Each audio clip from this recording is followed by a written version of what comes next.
Oh, yeah. That's right. We have returned, baby. That's right. Yin Yang Reviews is back. What is going on? My brother from another mother, filmmaker, director. He's done it all. Billy Hanson, welcome back, bud. How's it going? Yeah, man. You know, we've done this enough times now. I'm starting to hear that intro song in my dreams. In your dreams. You know, we gotta get the intro in there, get everybody pumped up. Love it. That's right. The director of Bone Cold. That's right. Hanging out with your boy Samurai Guy. So make sure you guys check out his psychological horror thriller. That's right, on Amazon Prime. And soon to come to Tubi, but it's also on Peacock as well, and you can get it on Blu-ray. So check out some Cold That Be Bone. That doesn't sound right. That did not sound right at all. That's the sequel title. Yeah. But yeah, make sure you guys check it out. It's really entertaining. I really enjoyed that. But yeah, man, we are back with another Yin Yang Reviews video. The series that me and Billy created and started here for the channel, where we get an excuse to review two films and talk about two movies that are the complete opposite. Which in this case, they're in the same genre, but they're still completely two different type of movies. Yeah. In the genre of horror, completely, two different types. So, but back in the day, 5,000 years ago, back in 2023, we were having a blast. So if you guys missed this episode, please check out the last Yin Yang Reviews that we did. Sometimes They Come Back and Gerald's Game. It was all about the Stephen King, and we did that during the month of October, in the spirit of Halloween. And I that's probably one of our best episodes, I think so. I remember having a lot of fun in that one. Yeah. We a lot about the music. Yeah. The Lifetime channel music for Sometimes They Come Back. Yeah. But if you guys have not seen this episode, please check it out for sure here on the channel. It's a lot of fun. And the goal, because we were trying to do Yin Yang Reviews every week, the goal was to pick a director, and we were going to do two films from that director. And so the next goal was Clive Barker, and we were like, we don't want to do Hellraiser. I mean, we love Hellraiser, but we don't want to do Candyman. It's like everyone's reviewed, talked about those movies 5 billion times.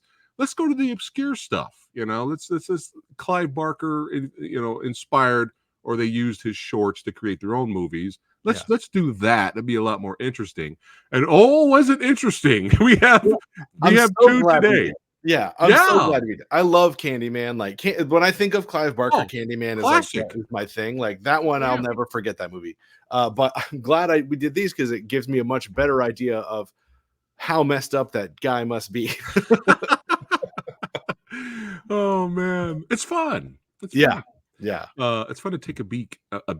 I can speak in the English today. I just woke up, guys. Give me a break here. A peek into the mind. Oh yeah, of the legend. I'm still glad that we did not forget these, because we were still gonna hey, let's bring back Yin Yang, and we were like, hey, which movie should we do? And I was like, hey, let's just still stick to the plan and let's do the Clive Barker choices. Oh, we got Kevin in the house from the UK. Evening Movie Dojo Army, PhatSamuraiGuy, special guest Billy Hanson. There's some people call him Billy Handsome. Oh shit! Actually, most people call me that. Oh my God. No. Yes, it was an interesting watch. Yeah, we enjoyed it. Yeah, for sure. Very different. I feel like all the movies too that we've watched, like even the ones that were like, what the hell was this? Yeah, we have the best time watching them. Yeah, I mean, I think I still recommended Cherry 3000 or Cherry 2000. Yeah. 2000, yeah. I think I still recommended it, even though I had a lot of issues with it. I think I still recommended that because I know people enjoyed that movie. Yeah. But yeah, we're back again with another Yin Yang. Do you have IMDb up loaded? I do. And loaded? Yes. Thank you so much. He is Mr. Plot Synopsis reader on Yin Yang. I'm having him do all the hard work. Let's go ahead and kick it off. Let's start with Book of Blood. Now, I had no idea. I watched this on Tubi. Both of these films are on Tubi. I watched Book of Blood on Tubi. apparently there's an unrated director's cut version, and I'm curious if that was better. Interesting. Yeah, I saw the DVD cover and it said unrated cut. So I don't know if you guys have seen that. Let us know if that's a better version of the film. Yeah. But yeah, let's kick it off. Book of Blood. All right. Book of Blood. A paranormal expert discovers a house that is at the intersection of so-called highways transporting souls in the afterlife. There you go. There you go. And the That movie is a weird synopsis. constant. Yeah, I know. Well, it's IMDb, right? Yeah. IMDb classic plot synopsis.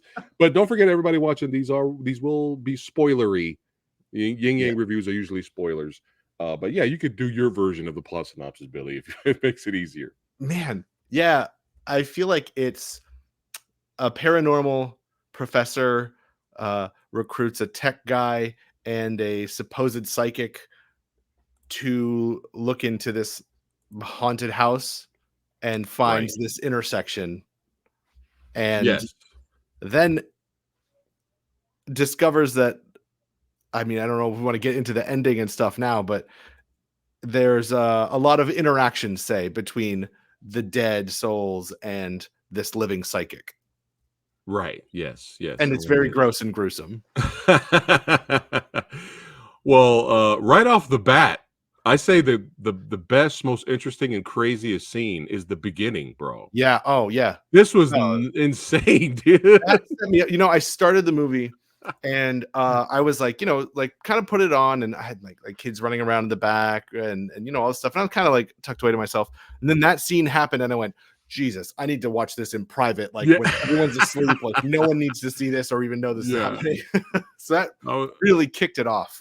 Yeah. Oh, yeah. Like it's crazy in the beginning, and I feel sorry for this girl. Poor thing. When you didn't think it was going to get worse, it got worse. I couldn't tell. Like at first, I couldn't tell what was happening. Yeah, I was kind of like, is she being assaulted by a ghost? Because that's what it looks like. It like that's what's happening. Pulls her underwear down for a second, and I was like, "What am I watching right now?" Yeah, and then all of a sudden, out of nowhere, it just rips her face off, and it's. I think I've talked to you before about how it's hard to get me with practical effects in movies. I do it a lot. I work with practical effects people. I know how it's sort of constructed. That one got me really good. I was like cringing and ducking away from the screen a little bit. That was a gnarly effect. Yeah, I think my response was, I was like, "Oh shit!" Yeah, that was my response, because it was just like, oh man, and it's just sudden and out of nowhere. She was still alive for a second. Yeah. Yeah, I was like, Jesus. That's right. They show her with no face, just skull and teeth. It looks like they live. Yeah, and she's like breathing. Yeah. Yeah. That was a promise of a very nasty movie. Right. And I don't think it ever got to that point again. No. But yeah, a crazy scene, which leads to, again, because of what happened, our Professor Thirsty.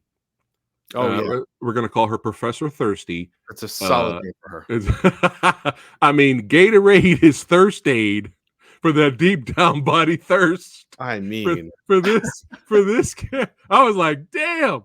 Like as soon as the boy walks in, I mean, she's just like, and when she's teaching a class, I mean, she's just like already like, do me now. Yeah. Like she had the bedroom eyes immediately. Oh, yeah. She never even met this guy. No, he walked in and she's like, I'm gonna fuck that guy.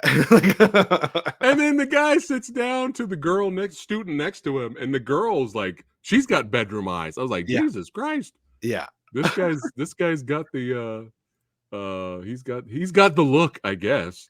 But let's before we get into the plot here, John Harrison's the director. He did some miniseries of Dune. Mostly known for probably Tales from the Dark Side, the movie, which was fun. Yeah, back in 1990. He did 8 episodes of the Creepshow series, which is awesome. Let's see what else we have here. Oh no, Supernova's on the list. We'll skip over that. That probably was not his fault.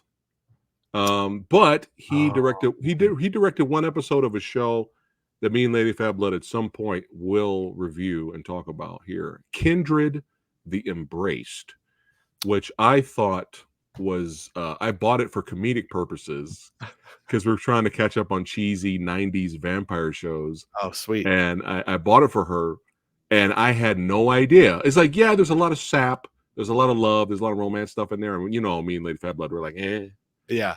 However, if you ever wondered what would a vampire show look like if it was like The Godfather, that's interesting, bro. Different clans. It's like yeah. mafia. Oh, that's cool. And we have drive-bys, we had fights on rooftops. We have like, I was like, whoa, okay, I'm watching now. I'm watching. Because I was gonna have her watch up by herself, like, hey, enjoy this cheese fest, right? And I was like, holy shit, this is the fucking Godfather with vampires. So yeah, we'll talk about that in the future though. But unfortunately it got canceled. There's only one season. Let's see what else he's done here. He did some Tales from the Crypt episodes. OG. Yeah, he's done a lot of this kind of horror stuff. Yeah, for sure. So that's awesome. So shout out to the director.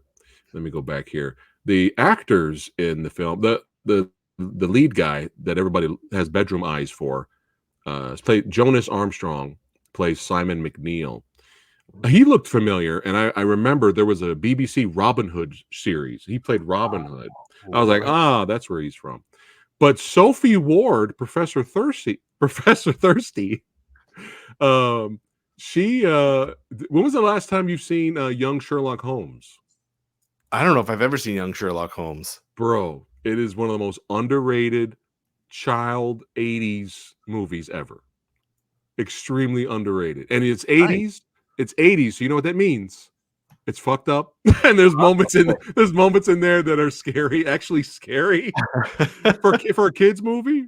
Yeah, because it's 80s, man. Of course. Yeah, they didn't care about scaring your kids back then. No. But Spielberg, I believe, produced it, and it's kind of a what if movie where, because you know, Watson and Sherlock Holmes didn't meet when they were young, right.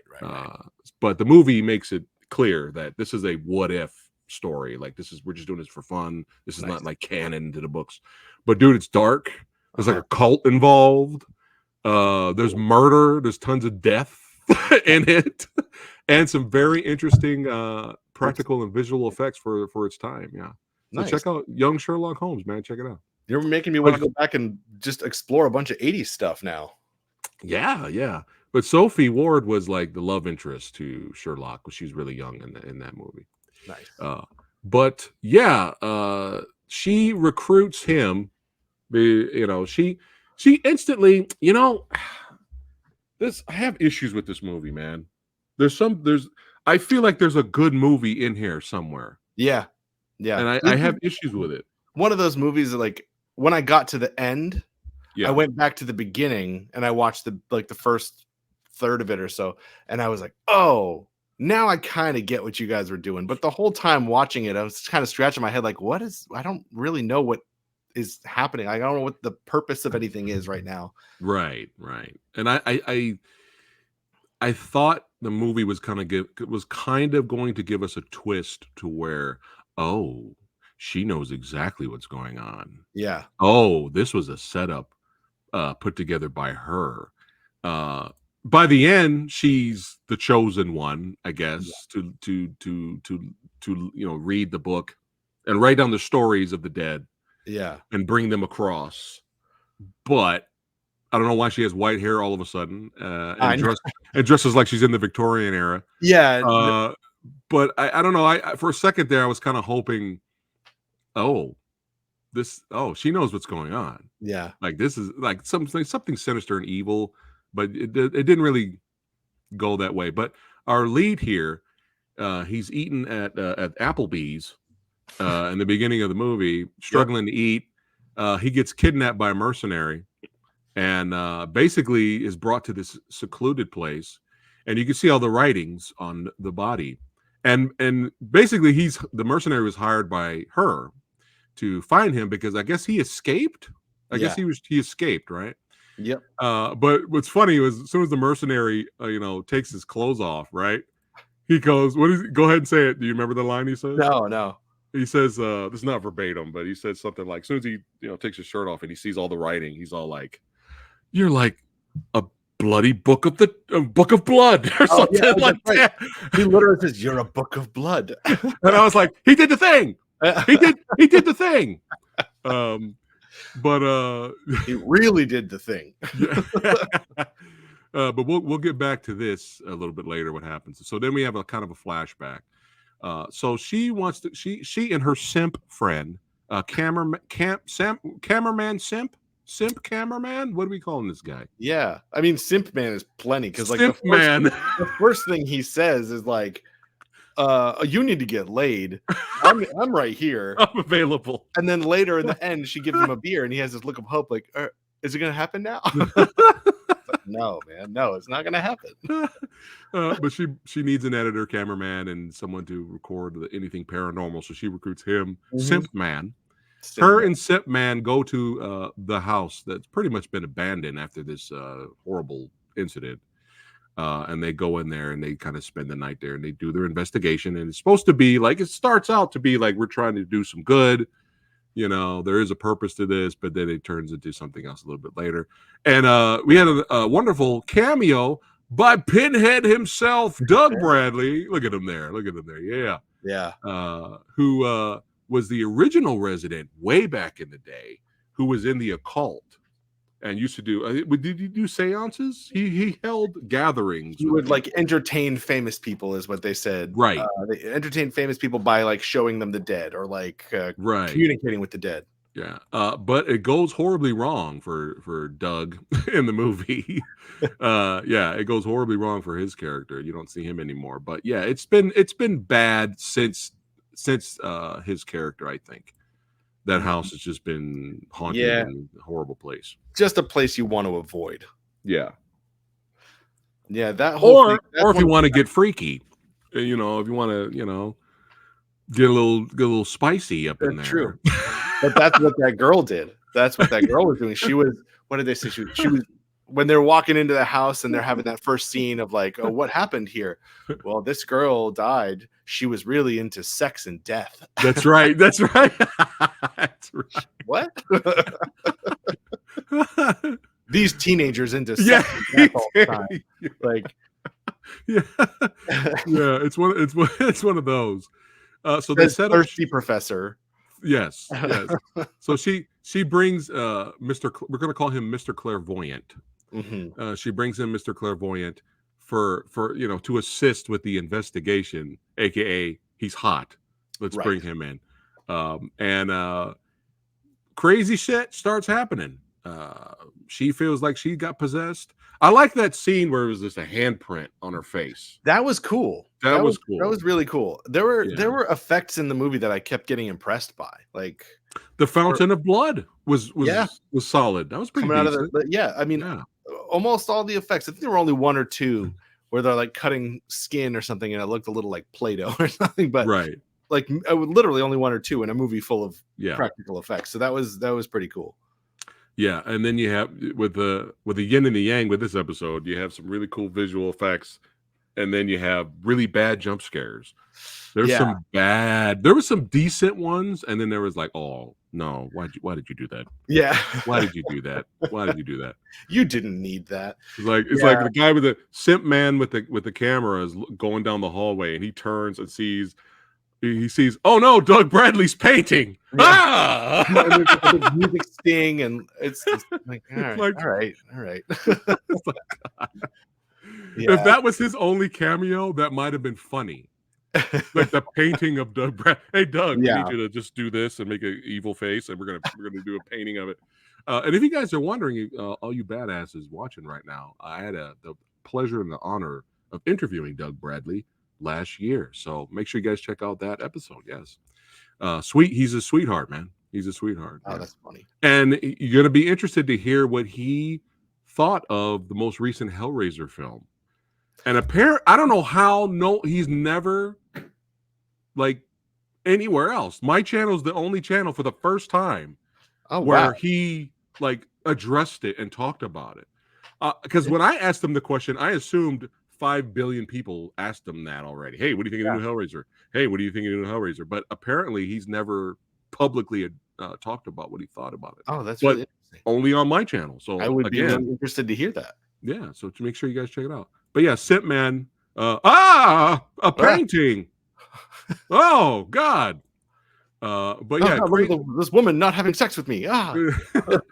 The thing, the ghosts, their thing was they fuck people up, and then they like to write on the walls saying "Don't mock us." And I'm not sure. Well, I guess whatever she was doing in the house, they took offense to it. I don't know if this was warranted as revenge. I don't know. I think it's a little bit overboard. That was crazy. That was a lot. Yeah, it was a little bit overboard. Like, I feel like when you promise something like that to in a villain, in a monster, and like the dead, whatever, you gotta take some bigger swings too. Like, because the rest of the time, all that's happening is the stuff that you talked about, like her getting a hand over her mouth at one point, and then I think getting scared of paintings, and then there's a lot of conversation about hallucinations and dreams, and then they talk about their backs. I don't know. Like the rest of the time, I'm like waiting for someone else's face to get ripped off or something. Right. I guess at this point in the movie, they didn't mock them that badly. Yeah, I guess their offense level is a certain peak to where they just go insane.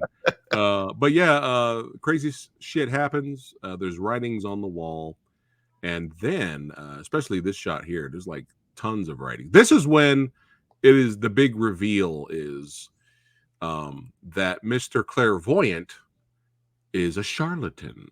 Yeah, apparently he's a charlatan. Now this is where I have some questions. What was the fucking point? Yeah, what was the point of that? What was the point? I thought at that point, when it was like they had gone through all of this stuff, they were confronted with these ghosts that were in this house, and she was going to be writing a book about the paranormal being real, and then the rug is sort of pulled out, and it's like, oh, this guy who she's also at that point sleeping with is a bullshit artist. Like, he's faking this. Like, so then it's like, well, why is he faking it, and like, what does that mean for the story? I don't think that was answered. I don't think it was either, because it was I thought it was like, is it a cry for help from him because he's got this messed up past and he had this woman who believed in him, and like, that's pretty crazy, but that's almost more of a drama, not a Clive Barker horror movie. So I'm kind of like, where are we going from here? And the 3-second flashback of the car accident to when I'm assuming that's when he got the abilities. But they said he predicted the car accident. Right. Okay. Yeah. That's right. That's right. But that wasn't. It was really like, it was like a flashback. I was kind of like, come on, guys. Like, what's going on? So anyway, because he says he used to have these abilities, right? And then they went away, and now they're back. Yeah, like she somehow brought it back out of him. Oh yeah.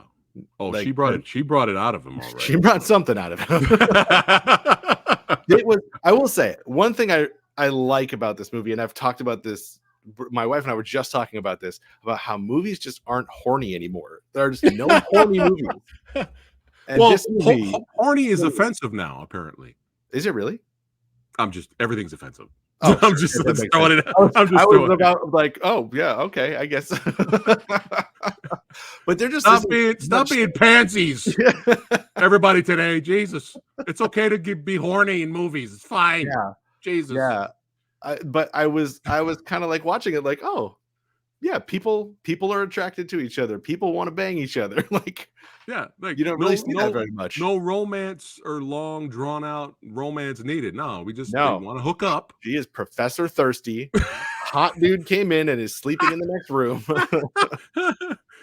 Both into ghosts. This is the spicy yin yang reviews episode we got going on. This is a spicy one.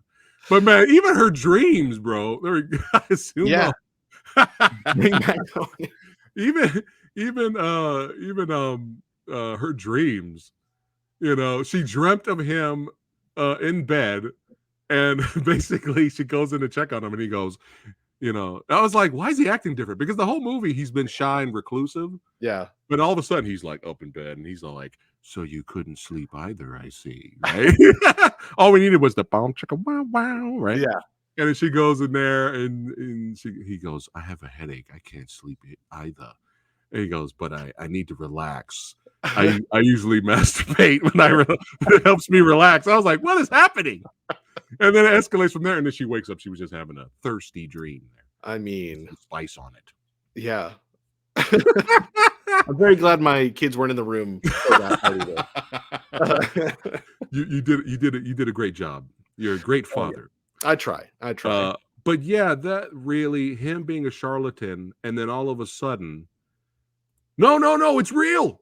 That last time where they, because they leave him in the room to where the horrible incident with the girl happened, and then he basically faked all of this, like he was getting attacked and all this. He must have some talent. He must be a hell of a ventriloquist.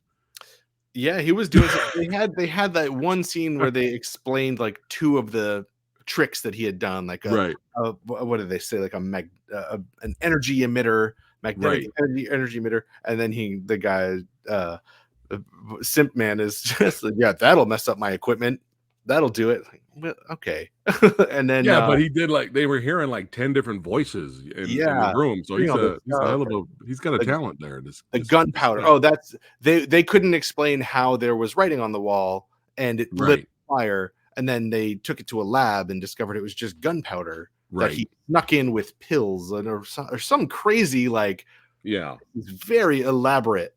It's like perfectly timed to explode and set off and get fire. It was like, oh boy. Wildly elaborate plan. But then after that, they attack him for realsies. Excuse me. The ghosts must have been really offended by the sex scene. They were like, you motherfuckers coming in here and fucking. What's everybody coming in here and fucking in our room? All right, stop mocking us. This is a chaste zone. So they really attack him for reals, but by this point, they're like, you need to get the fuck out of the house, bro. Like, you're fake, you're a charlatan. And he's like, no, it's real. And he runs back up to the house, to the room, to prove it. And then it just gets completely worse. And the ghosts are like, oh, this motherfucker came back up here? All right. Y'all ready? Everybody ready? Everybody got their cutting utensils. Shards of glass. Shards of glass. And they start to cutting. It's a crazy visuals at the end, and you can see the dead. This is the crossroads. The dead are trying to come through here, but they want their story to be told, so they're basically carving their story and what happened to them in his skin, and AKA his skin becomes the book of blood. But yeah, like you said, there was some solid visuals, with the whole finale of the ghosts walking around, and you finally see them cross over. But the only thing that I still was just, maybe this was better in the book, the short novels or the books. I think this was 2 stories put together. Two of Clive Barker's shorts were put together. That makes sense. But I feel like you have the scene where the Professor Thirsty is sitting there and she's almost like in a trance, and you have these insects around her, and then you have Simp Man going, it's you're doing this or something, or something like, what do you, like, dude, what do you know? Could you tell the audience what's happening? And I'm just throwing a Hail Mary here, like she's the chosen one to help guide, to write to write down from the book of blood, from his skin, and document all the stories of the ghosts while bringing them across. I'm throwing the Hail Mary here, because the movie that makes sense. Okay, but yeah, the movie doesn't really seem to explain it. Like, when I got to the end, that's why I kind of had to go back to the beginning, because no, who needs romance? Not in this movie. Like, at the end, I really had to think back and be like, what have I been watching this whole time? Like, what have we been setting up for this crazy finale of, like, which is pretty cool, like all those visuals of the dead and stuff. And that's a pretty, like, horrifying image of them just like cutting into his skin, a bunch of them holding him down. And then you're like, okay, all right, they're telling their story on his skin, but are they, were they telling the story? Were they trying to tell their story with that girl, the face they ripped off? Like, is she just being punished for offending them? Why does that matter? Why do we, Yeah, it was that's a good point. Nothing was written on her. Yeah, so I was super confused trying to figure stuff out. But yeah, it seems like two stories smashed together, because I feel like if you just took out all the stuff with him being fake, yeah, and you just kind of set up what exactly was happening a little bit, like that's a really cool movie. That's a really cool story. yeah, and then all of a sudden, like I said, all of a sudden she's down with the sickness. Oh, Right. that's Yeah. right. She's down with the sickness, and she just lets them carve into Captain Charlatan, and then she takes her rightful place. And then now, fast forward, he escaped, and he's caught again, and the mercenary skins him, and now we have the the book of blood all folded, neat, Yeah. nice and neat, put in a suitcase. And what happens next happen? I have no idea. I have no idea. Again, well, It's fun to watch. It's fun to watch. Yeah, he's But got his skin peeled off in a suitcase. yeah. And then it just starts bleeding, and then it keeps bleeding like The Shining. Blood keep pouring out, and then it literally fills the entire cabin. And for some reason, he can't get out. The mercenary can't get out. He drowns. Did he offend them? That seems to have traveled with the skin. Yeah, so I was like, he's not in the house. The mercenary's not in the house. So they never really explained why it traveled with him, or how he's still being carved on away from the crossroads. Yeah. But she shows up at the cabin, and the blood is drained out by then, and you have the mercenary's dead body on the ground, and she takes the suitcase and takes the skin out, and that's kind of the end of the movie, really. Yeah, and it's still, the skin is still being carved on. So the stories will. That's right. That was interesting. Yeah, I mean, like, I'm down for all of that. Yeah. I don't hate this movie. I'm just frustrated in parts. No, I was frustrated too, because I was the same thing. Like, I see a good movie in here. I see a really cool story. It's just kind of lost in the shuffle of making a movie, and I don't know. Yeah. I think I talked to you about this before too. I can't really rip on movies too much anymore, because I've done it, and I know the curveballs people face when you have studio notes, network notes, whatever, actor issues, doesn't matter. Like, the end of the day, it's just like a movie kind of works or it doesn't work, and I feel like this one at the end of it, I was like, yeah, this doesn't work. I don't get it. Like, well, you know what it is with me and you, we get frustrated and angry sometimes, mostly because you could tell there's a lot of hard work put in a lot of these projects. Yeah. And you just like, like, damn it. It's frustrating. It's frustrating, so Nightfall says, is it worth a watch? Yeah, check it out for sure. Honestly, for the practical effects alone, if you like that kind of movie that just shows some nasty blood, or you're feeling horny, I'm just kidding.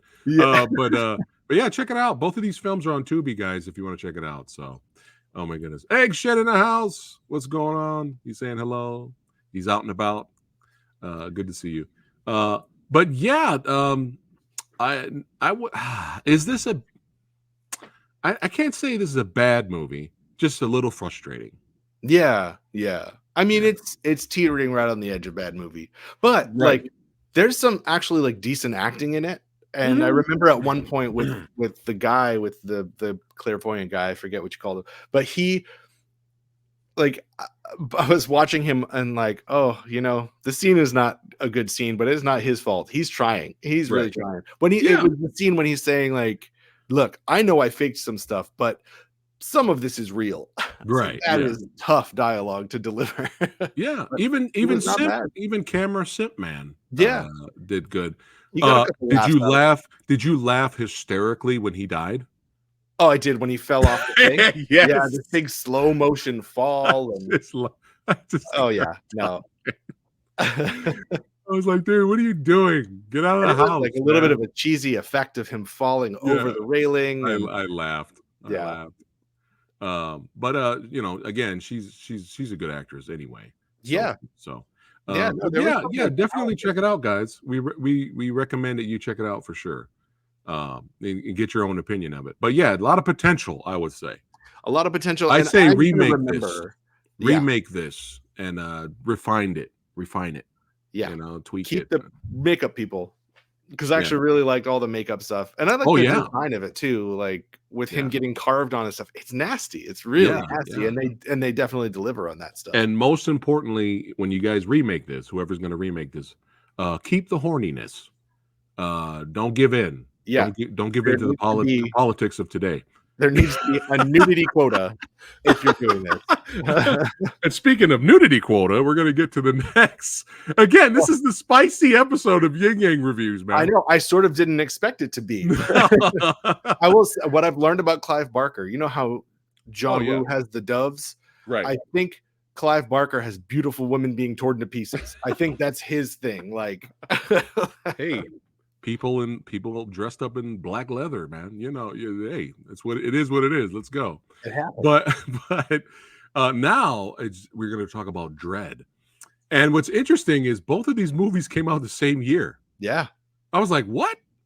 So that's crazy. You got two Clive Barker like projects coming out. Did you see Rawhead? No, I found it. Rawhead. What is the fuck? Rawhead Rex? Thank you. Yeah. I did not watch it yet. It's on my list of things. Oh, should we make it part of the yin yang? I'm down. Should we do that, guys? Rawhead Rex since he's never seen it. It's been a long time since. Make sure the kids aren't in the room. Yeah, but it's a movie. But I think you'll get a kick out of it. It's a good start. Yeah. Here we go. Hashtag keep the horny. Keep the horny. There we go. Oh my goodness. But yeah, Dredd. Now we're talking. Now I was like, this is different. I'm liking this. Yeah, heavy stuff. Yeah. Plot synopsis, sir, for Dredd. Oh yeah. Sorry, let me get it. Right here. 3 college students set out to document what other people dread the most. However, one of the 3... You did the thing! You did the thing! Ooh. Well, sorry, without a title like Dredd.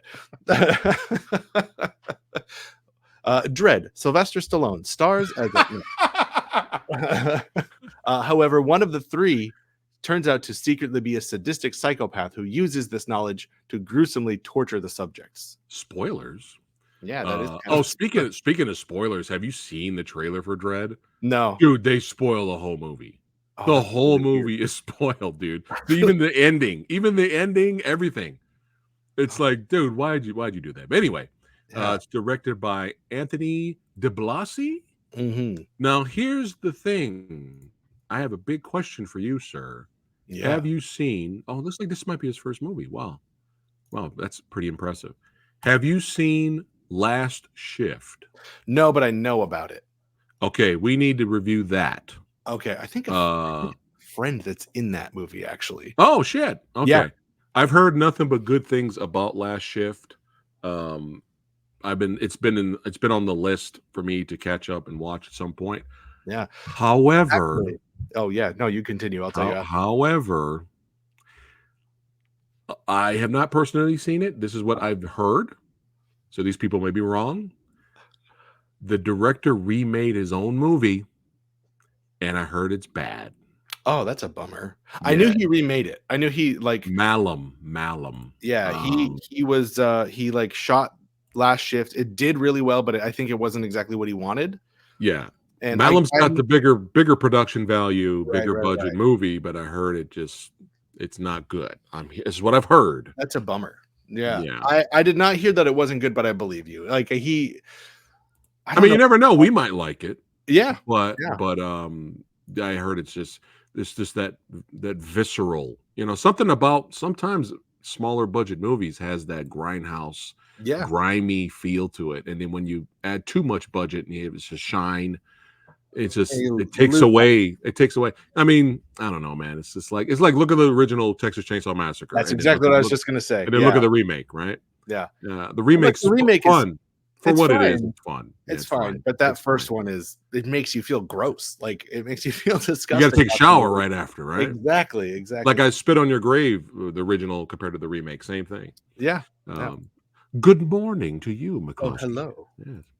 But Dredd, I'm like, okay, totally different type a movie. And what's interesting, both of these films had crazy beginnings.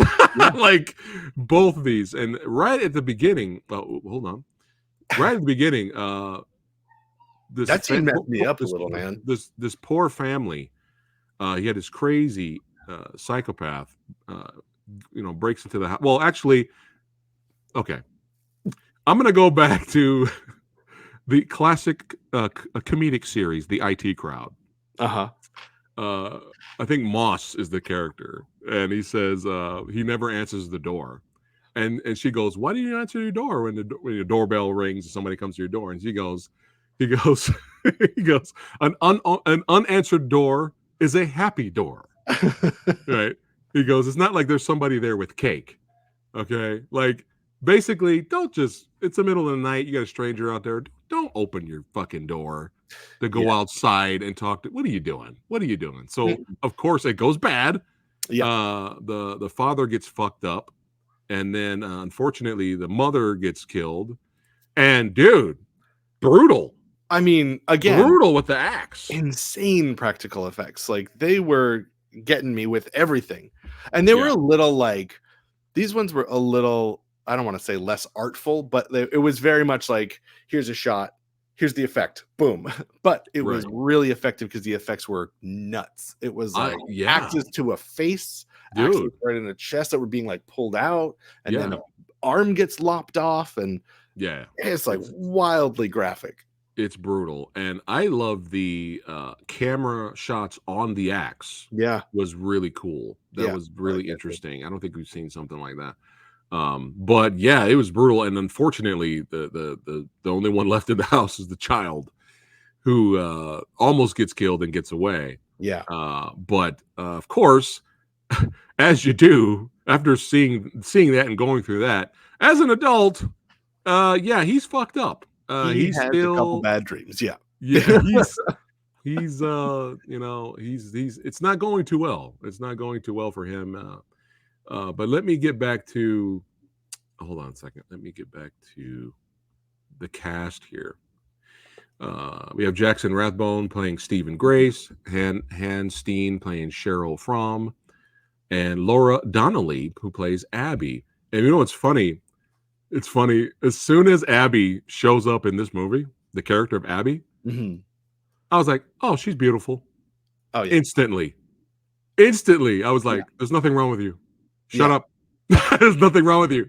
But she has this, huge birthmark across her face, which you find out later goes all the way down half of her body. Yeah, she's still beautiful. I have absolutely no issues with her. Startlingly so. Yeah, like Ready Player One. I was just getting ready to say it, dude. I was like, "Come on, that actress, bro." She's all like, "I'm hideous. I can't show my face." I'm like, "Shut up. You're still hot." Jesus. That bothered me in Ready Player One. Oh, here we go. Malum is awful, yet I find out it's his Last Shift remake. Why though? Yeah. I think the way that I heard it, and again, this could be not correct, but I heard he made Last Shift for like nothing. It was labor of love, and it turned out really good, and people really liked it, and it was very successful. So he got an opportunity to make another movie, and he was like, "Well, I'm just going to do that one the way I wanted to do it." So he did it with a bigger budget, with a bigger cast, or something. Something I don't really know, but it's a bummer to hear it didn't really work out. Yeah. And, hearing about this has given me an idea, actually. And Billy, if you're down, let me know. Directors who remade their own movies. Oh, that's a good one. Video. Yeah. Because there's, believe it or not, there's several of them. Did it work? Did it fail? I think that would be an interesting discussion in the future. We should do that. I think we should do that. Yeah. I Saw the Devil. Oh, I have shamefully not seen I Saw the Devil. Bro, you are Mr. Suspense, and you're good at what you do, my friend. Thank you. But you will love, dude. I know that's kind of one of the ones I've been saving. Like I have little kids, and I know work insane hours, and so like for the longest time, for like a 6-year stretch, I just have this list of movies that's been piling up. and I need to make my way through them. And I saw The Devil Is on there. Train to Busan was on there, and I finally saw that one, and I loved it. Oh, awesome.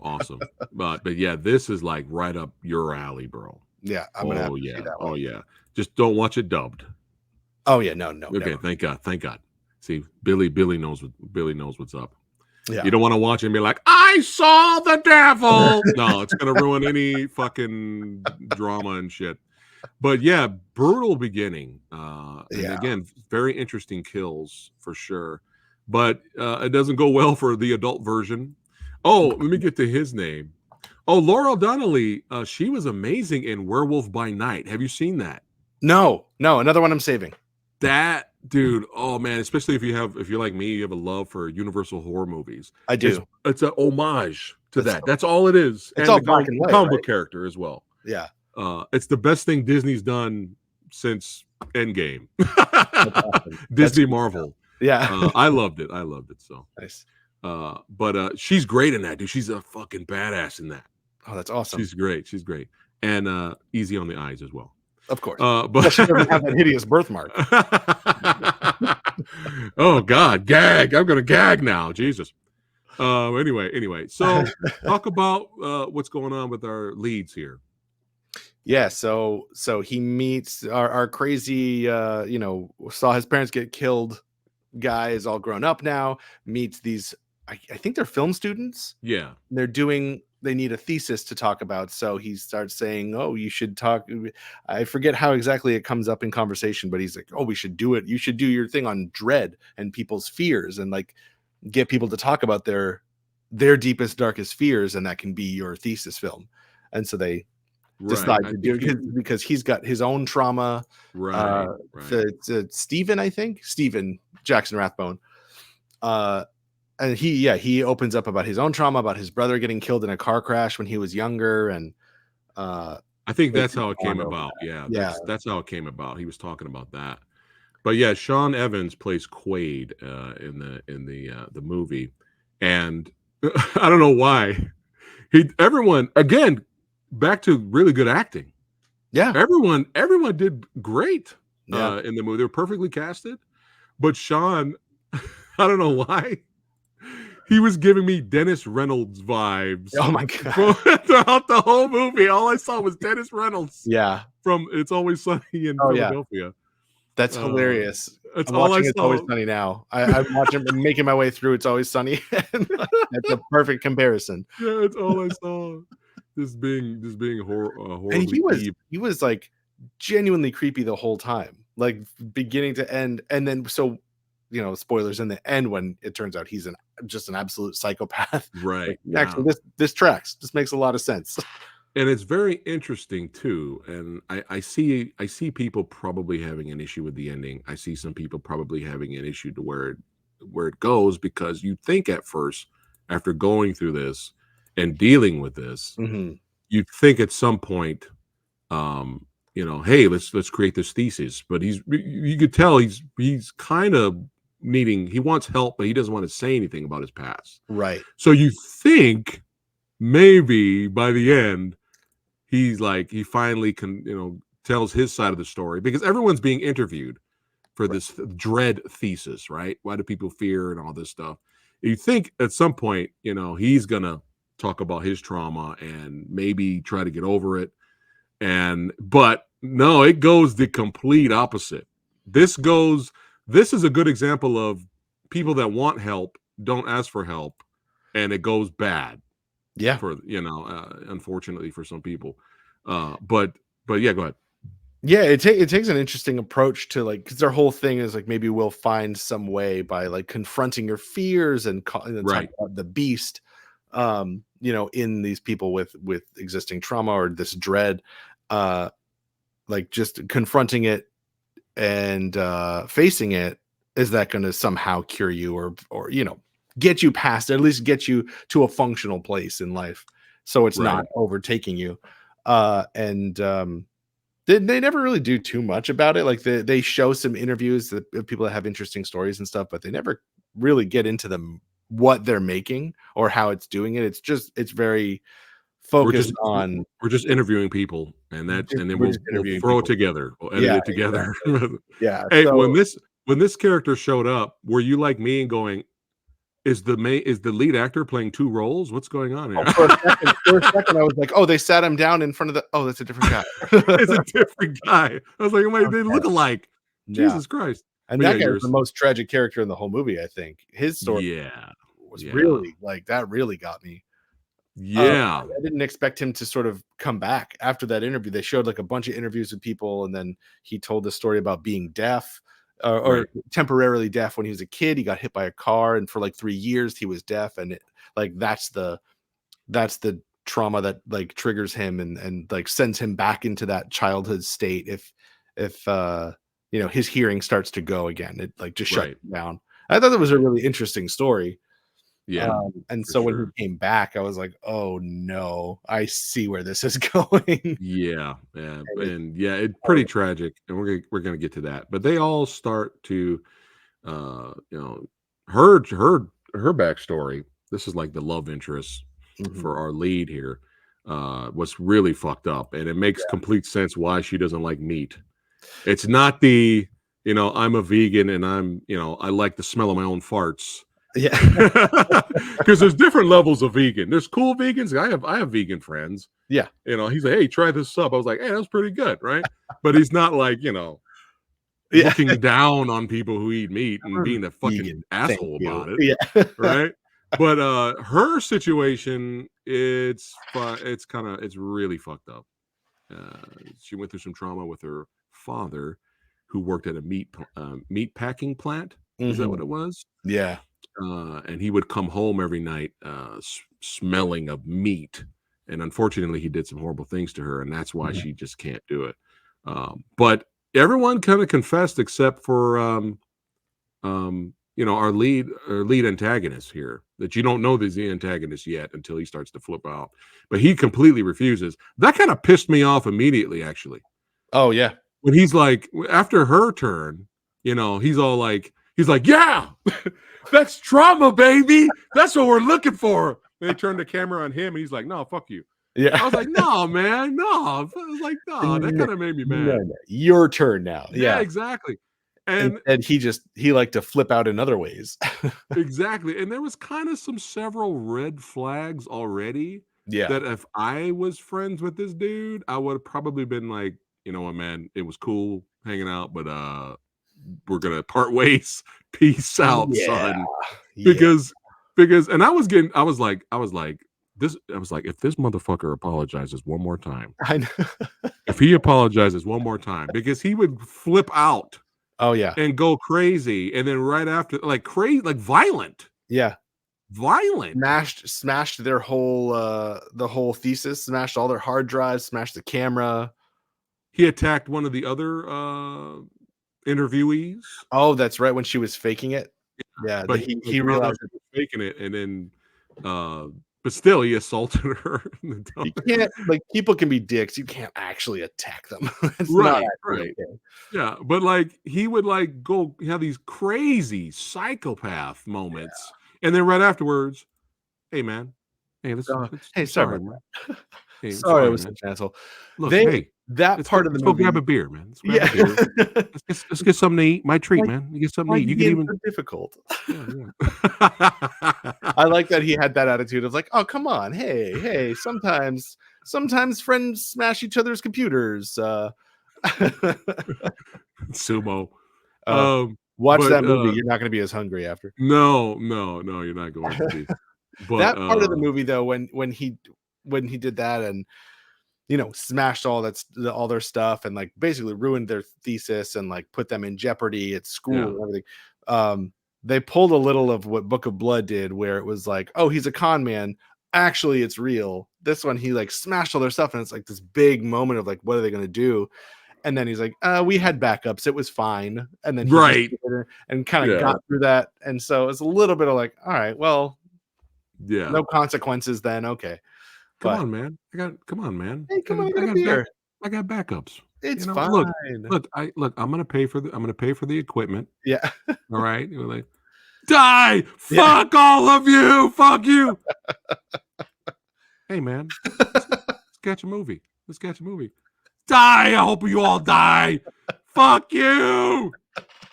Hey, hey, Hey, you seen come that on. movie Bone Cold? Looks pretty good. Yeah, hey, let's go Go check watch it out Bone. together. Go check out Bone Cold, man. Hey. That won't trigger either of us.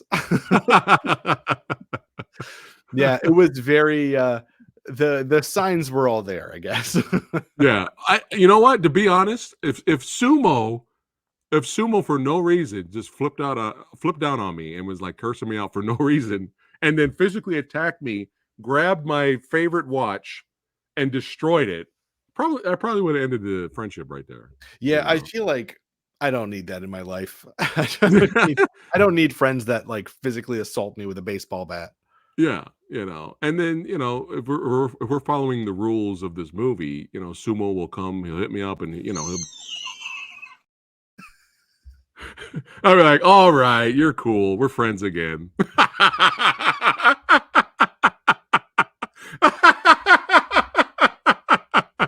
I love the guy. I can't. Come on, we're best buds. I love the guy, I but mean, that's the way. That was the secret. yeah, That's the way to get you back right there. that's it. That's it. Love you, man. Well, hold on a second. Hey, Jesus, man. Oh my goodness. But yeah, there's definitely some red flags here for sure. I mean, even when he apologized, he's like, "Look, I already paid for it. I turned in your thesis, so you got it. I think you got it like an A or B plus or something like that. A I B forgot. Like, plus. that's right, Yeah. that's right." And he's like, "Yeah, come on, get in. I'll take you home, And then as soon as he gets in the car, he's like, "Hey, I'm gonna run into this wall, man. Yeah. It's time for you to face your fears, man." I know. And I love too. He's like, this, I'm not even really that scared of this. Like, and he said it before too. He's like, I'm really not that scared. Like, my brother died in a car wreck. Yeah, I'm not really that scared of cars. I yeah, understand what happened. And he was kind of coping. yeah. And he was like, no, you're going to relive your fear. Slam us into this wall.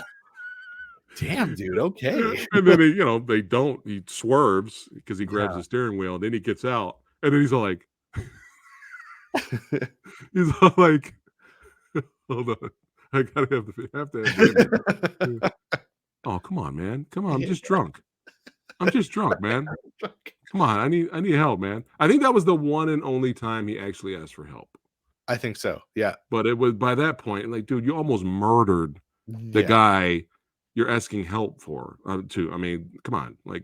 But I loved how the other guy was like, "Fuck off," and he walks away. He's like, "Finally." Yeah. My God. Maybe he was hesitant to leave this guy, even though through all the red flags, because I mean, even he says that I don't think he had any friends. I think that Yeah. was brought Yeah. up, and And his right in the girl, beginning, like, you see right? them, their bond is really strong. Like, they bond over this trauma. They're gonna work on this project together. Yeah, Like, again, with the horniness, like, he wakes up, he passes out at dude's house, wakes up, and there's just a girl on the couch with him. And as he wakes up, she wakes up, and then they just go at it, and they just have sex on the couch. I'm like, hey, that's a good friend, I guess, if you are yeah. partying that like that together, like, so yeah, And someone who's lonely with no friends, it makes sense. he's all about living life, going out and partying and clubbing, Yeah. and he's like, you got to live, man. What are you afraid to live, man? That's what you're afraid of. That's your fear. No, You're afraid to I'm live. afraid I'm afraid to die and crash into walls and be hit with a baseball bat. Like, that's what I'm afraid of, dude. But yeah, I think that's probably why he's so reluctant to leave him, Yeah. because he doesn't have any friends, and even I think even the girl he really loves, really likes, and he wants to get with later. This character here, Yeah. he there's nothing but good looking people in this movie, dude. This is a very Like, I don't think there was one ugly female in this whole movie. No. And there's a lot of cinematography, if you know what I'm saying. Clive So Barker. if you guys are into the cinematography and that does it Yeah. for you.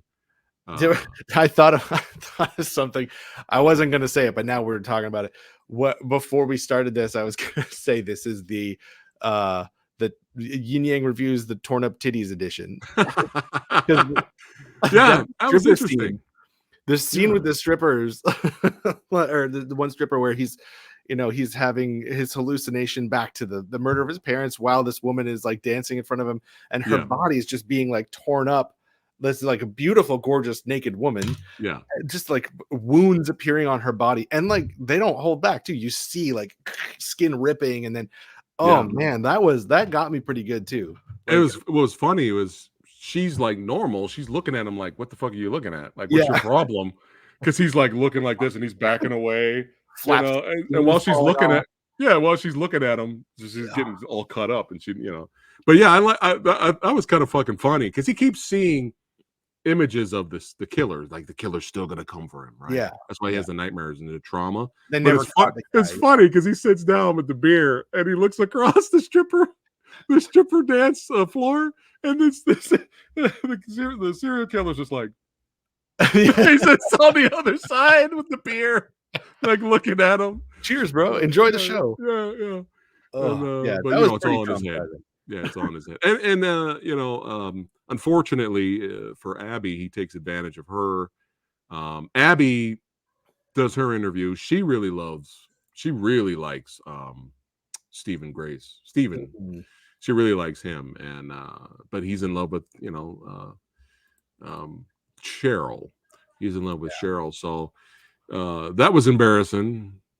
She like takes her clothes off and hoping to get lucky, and he's like, sorry, my heart's somewhere else. I love her response. Her response was fucking great. What does that even fucking mean? That was great.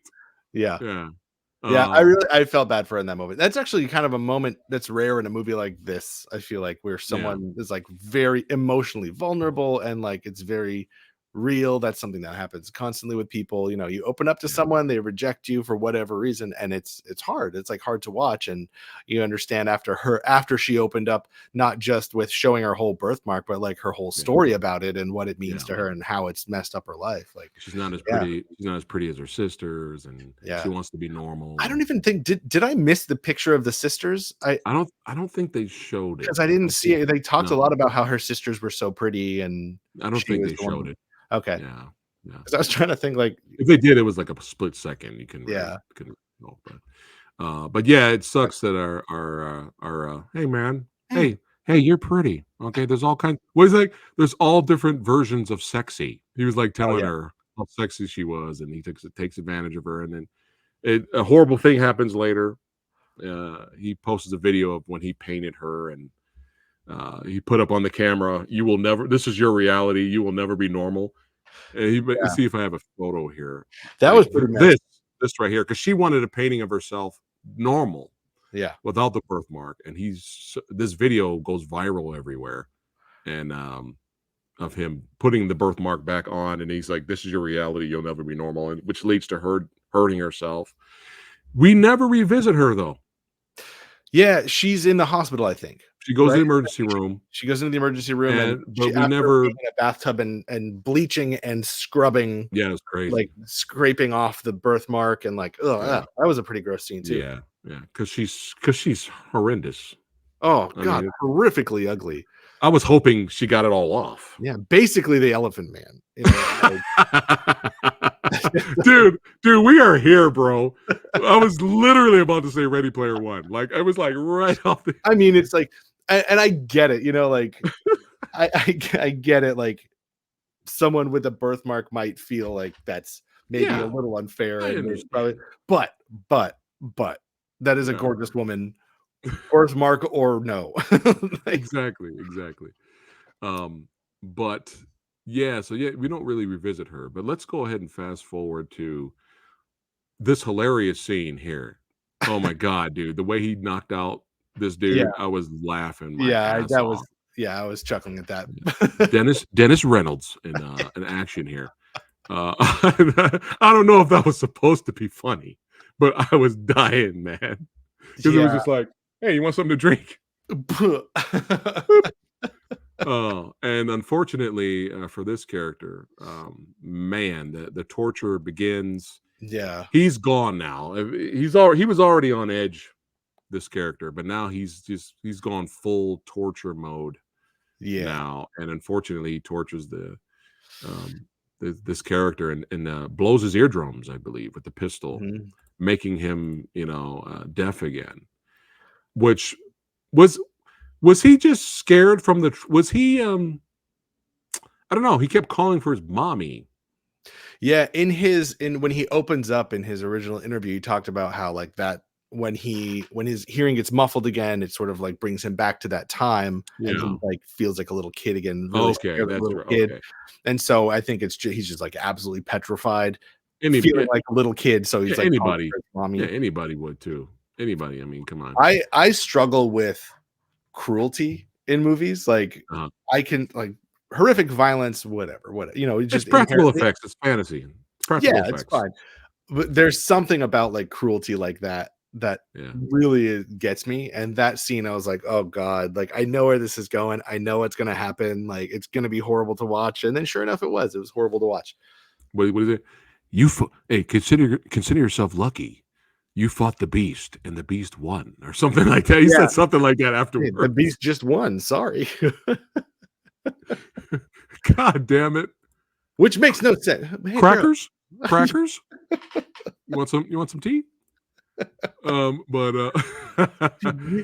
Yeah. unfortunately, for Cheryl, she goes back to try to recoup what's left in his house, and finds a hidden door in the back, and finds all the paintings that he painted, which he claimed right after he gets done painting them, he throws them away. He burns them or he throws them away.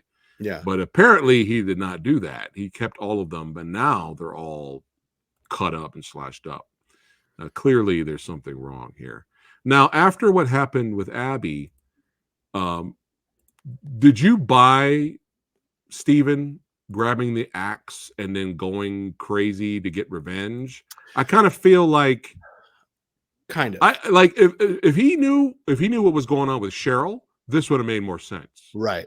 Yeah. I would have I get it like story wise, Yeah, he's yeah, turning it on him. He's doing what crazy guy is doing on to everybody Quaid, else. like Yeah, turning he's on Quaid. Quaid, Yeah, thank you. He's turning Quaid's methods on him, which I'm right. like, cool, that tracks. Yeah, But it is a little bit like I didn't it wasn't quite set up as much as I'd hoped. right, right. Because you would, And I would you're have right. felt it's It's not too long. terrible. It was not. It's not terrible, Yeah. A but bit of a leap. It's a little bit of a leap. yeah, yeah. I would have felt like more, emotionally invested if he knew what happened to Cheryl, and he's Yeah. like, "Fuck this dude. I'm going to murder this dude." Yeah, because ultimately what he did was like a horrible, horrible thing, but it wasn't necessary. Like because what he did to Abby was basically Yeah, like, humiliate her and like right. make her try to take her own life, Yeah, basically, yeah. which is not something you go chop down a door for. That's more like, yeah, Yeah, you go rescue somebody or right. someone needs to be stopped right then and Or there. just go there to kick his ass, Yeah, like beat yeah, the shit out of him. Like that would have made more sense. But still, it's still kind of works. yeah. And It's a it's little still, nitpicky. yeah, Yeah, but I'm there with you. Like it was a bit of a leap. And I yeah. realized, okay, we're gonna go here now. But it's funny because he does all this, from The Shining here. Yeah, And chopping down the door, and then he stops and he goes, "Bring your ass out here!" yeah. I'm like, "What, you think he's gonna come out now after you chop the door down?" And then Dennis Reynolds just walks out of the room with the pistol. You think you're trying to scare me? You think you can scare me? And then Huh? a gun. Okay, got it. Yeah. Yeah, He knocks him out, yeah. and then he ties him up and makes him unfortunately watch what happens to Cheryl. Go ahead and tell the audience what's going on here. So yeah, he's got Cheryl Oh, confronting her oh, fear. hold on. I'm Oh yeah, sorry. I forgot to mention Cheryl found this room, and because she found an extra room, a hidden door, and she found mhm. this room, turned around, and Sean caught her. Right. And then yeah, okay, but back to Takes this. her, and he's gonna make her face her fears of eating meat. So he locks her in this room by herself, no way out, and only a big slab of meat in there to eat. And he's gonna see how long that she lasts. And it's really gross because he It's said fucked up. it's really nasty. And Yeah, he said what, like 6 days she had been in there, yeah. and you She's see the she's meat rotting. Yeah, And the longer she waits to eat the meat, the maggots are forming now. yep. Um, and it's kind of fucked up. And Yeah, he's watching her on video so he can see she's so out of it. So she's seeing things, and she's like, like this. And then eventually, she tries her hardest not to give in. But then, you see her just you take big bites of that rotten, disgusting, maggoty meat, and no thanks. Yeah, it was fucked up, but it gets worse. It gets worse. It gets worse. Yeah, it gets worse. So, while this is going on, Sean hears somebody else in the house. He doesn't know it's this character. Basically, just wanders out of the hospital. Nobody even knows he's gone, and goes straight back to the house. And our boy here gets free from his chair. And now he's like, well, now I got to kill this motherfucker for realsies now. And he grabs a knife, and he sneaks up behind Sean. And I did not expect what happens. I did not see that coming at all. But after this traumatic experience, this character's gone. Mm-hmm. He's gone. And he almost gets the drop on Sean. And he almost, has the dagger up. He's going to kill him. And then out of nowhere, hatchet, boom, the same hatchet that he was using earlier, that he got from the hospital. The same axe, just boom, great effect too. Like it's really sunk in deep. Yeah. And even Sean was like in shock. Even Sean was in shock. He's like, "What the fuck? What? What is going on?" Yeah. And this character's like literally looking at Steven, and he's just laughing. As Steven falls down and he's dying, he's just looking at him laughing. And then Sean has him dead to rights, and so he just shoots him in the back of the head, and then drags Steven's body into where she is. And I knew exactly what he was going to do. Yep. I knew exactly what he was going to do. Go ahead and talk about the finale there. So after she's eaten the disgusting rotten meat, she's bought herself a little more time, but he brings Steven's body into the room and drops it and throws a knife in the floor and says, what do you say? See how long you could last before you eat this? Yeah. Before you get through this? Yeah. And just her face too, her acting that moment too is pretty intense. Yeah, because she had feelings for Steven. That was at that point. Yeah, that was. And she's like screaming, like, "Fuck! She's bringing in this dead body right in front of me. Yeah. I've been tortured for 6 days, and now you bring in my, hope I thought was maybe my future husband, and then, like dead, and now you're forcing me to eat this dude. This is a crazy movie, man. Yeah, that was a crazy ending. And then that's how it ends, guys. Yeah, that's just the door shuts as she's screaming over the body of Steven, and then credits. Yeah, and he like says something. Wild.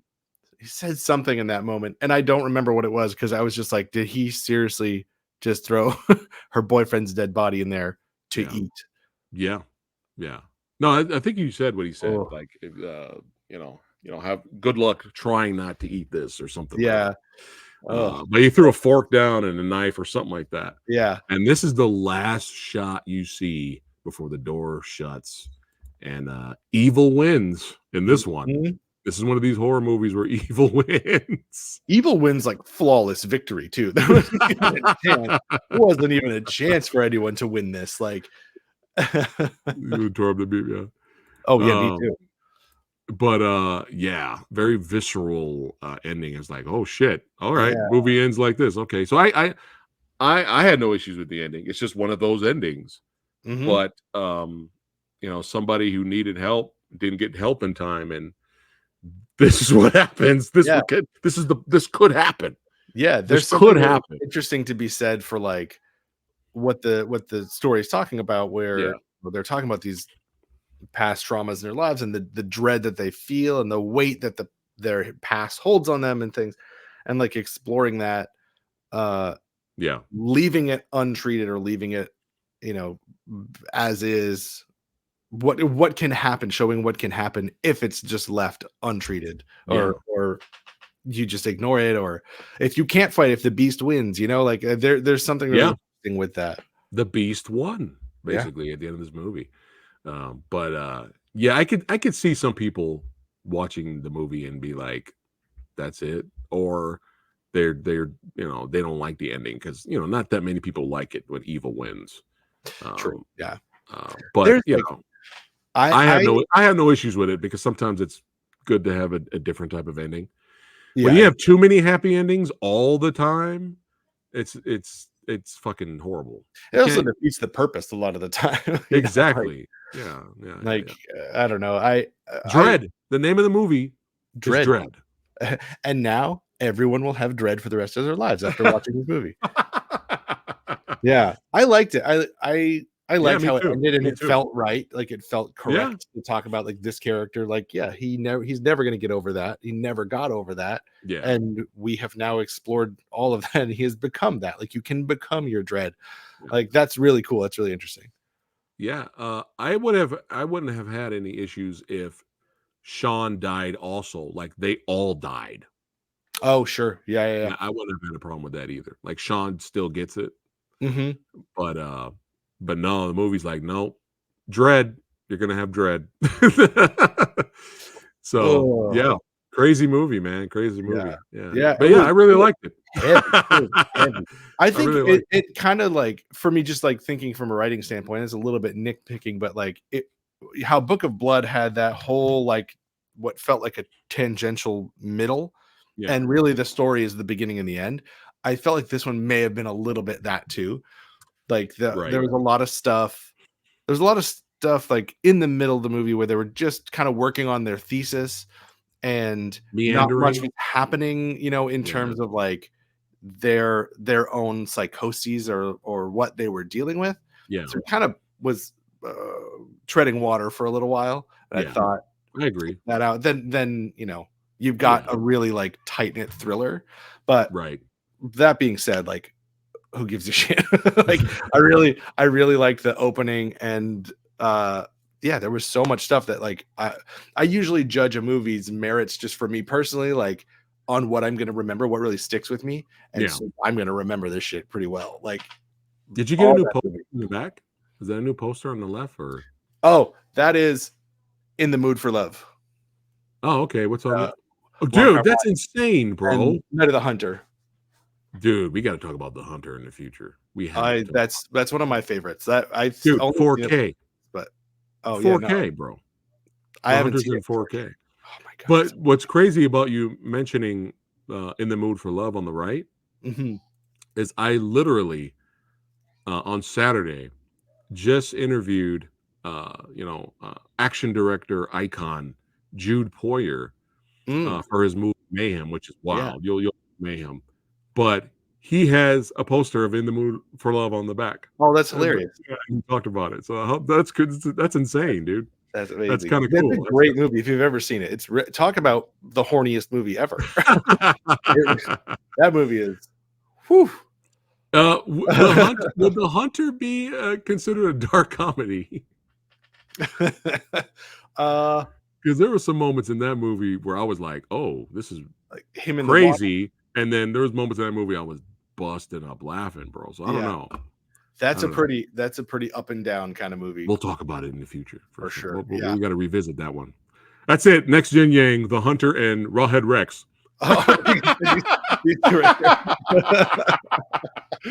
We'll see what we're gonna do. There's a plethora of options out there. But this was a blast, brother. Bringing back, kicking in the new year, 2024, son. With the Barker style. Yin Yang reviews coming back. We'll discuss. It won't be a weekly show like it was kind of last year. Yeah, we were doing pretty well there for a little while. I'm so busy now, and you're so busy now that making it a weekly show will be kind of tough. But it'll definitely be a monthly show for sure. Yeah, I can make if that. We can, and if I'm free and we could sneak in 2 a week, 2 a month, that'd be fun. Oh, I'm down. Yeah. Yeah. I'm definitely down. No, I had a blast. And like, I feel like watching movies like this back to back, where it's just kind of like whiplashing back and forth between things. Yeah. Like, there were a lot of similarities with these two, like, Clive Barker themed, but I thought it was really cool that one was ghosts in the afterlife and other dimensions and whatever. And then Dread is just like this internal, very like grounded kind of slasher, almost like psychological slasher. Right. It was a really interesting pairing. Yeah. Hold on a second. Busy says, "Why are you live streaming at 8 in the morning?" Well, it's not 8 in the morning where I live at, so it might be 8 in the morning where you're at. You don't want to see me at actually 8 in the morning, man. No, we're on evening time over here right now. So yeah, actually later for you, right? A little bit later for you. Oh no, I'm LA. It's 6:30 for me now. Oh, okay. I thought you were East Coast for some reason. I'm from the East Coast. Okay. I still have my East Coast like phone number. So I'll call people sometimes. They'll be like, "Where the hell is 207?" Maine, my friend. That's Maine. Area code no one has ever seen. That's right. The land of Stephen King novels. Exactly. But this was a blast, man. Always talking movies with you. If you guys are curious, definitely check out both films. Dread and Book of Blood are on Tubi. And again, that's DREAD, not DREDD. Yeah. Oh my goodness. I love both of those movies, even the Stallone one. I haven't seen Stallone one's a guilty pleasure, man. Stallone one's a guilty pleasure of mine. And make sure you guys check out our last one. This was great. We had a blast with this one. Yeah, that one is really fun. Will we revisit, or not revisit, but will we talk about the sequels? I don't know. Sometimes they come back. I don't know if maybe we'll see. It depends on how we feel. Yeah, because there's like there are 2 more sequels, right? I think there are two more. Yeah, right. I've never seen them, so I don't know, and I haven't heard much about them, which is also very telling. Oh my goodness, I know, right? But this was a blast. Y'all know what you need to do. That's right. Follow Billy Hanson. Link is in the description box below of this video. Follow him on his filmmaking journey. Make sure you guys check out Bone Cold, Amazon Prime, Peacock. And Bone Cold will be coming in to Tubi in March, correct? March, yep. I think it's March 18th. I think that's when it is, but it'll be exclusively on Tubi. Yeah, there you go, guys. All right, guys. Keep watching movies. Keep being awesome. Got tons of stuff next week. Versus, oh yeah, it's been a year.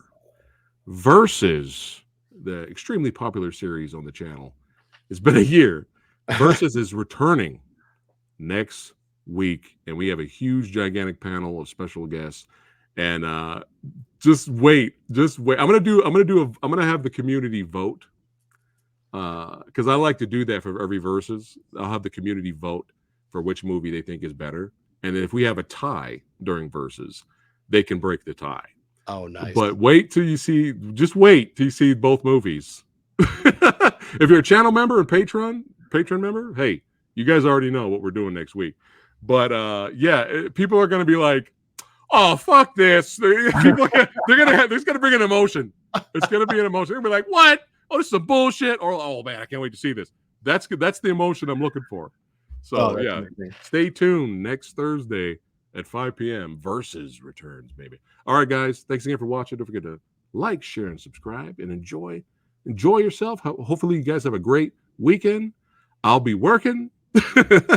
got paid bills. But this platform is all about discussing cinema, baby. Yeah, hanging out with awesome Pilly, awesome. iPad right there. Oh, you probably can't see it, but it's speak of the English. Yeah. What do you got? What is that? Let me blow it up. Oh, I was just showing you that I have a script right here, but you can't see it because it's all blanked out. That's literally what I have to my right. So as soon as we're done here, is the script horny? It's gonna be now. Will you have a birth defect character? I'm gonna have a horrifically ugly character with a mole on her face. That's gonna be the only thing that's gonna be wrong. Maybe glasses. No, she has to be gorgeous. She's got to be gorgeous, or a really handsome guy, and have one mole with a tiny hair sticking out. Yeah, and that's his trauma. Everybody makes fun of him. Yeah, exactly. They go mole, mole, mole, mole. All right, guys. We'll see you on the next one. Take care. Bye.